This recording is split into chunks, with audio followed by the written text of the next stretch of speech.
What you and your friends can do if you experience racism in school. Ano ang pwede mong gawin kung ikaw o ang iyong mga kaibigan ay makaranas ng racism sa paaralan?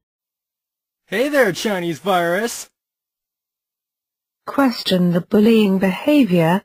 Unahin ang pagbubuli na asal. That sounds quite racist. What makes it funny? What made you say that?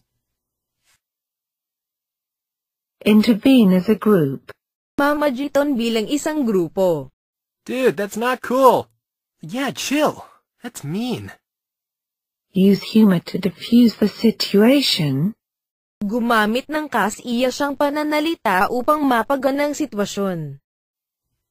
Stop spreading your racist germs on us. I hope they come up with an anti-racist vaccine soon. Walk with a person who is being targeted by the bullying. Samahan at alalayan ang taong bonibiktima o target ng bully. Hey, let's head to class together.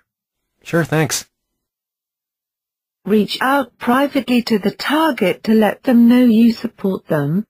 Ipaalam mo sa taong binubuli na ikaw ay maaring tumulong at mag-alalay sa kanya. I'm sorry about what happened back there. Don't let him get you down.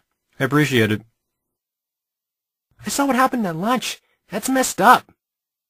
If you are bullied, report it to a teacher or someone you trust. Kung ikaw ay binubuli, ay report mo ito sa iyong guro o kaya sa taong iyong pinagkakatiwalaan.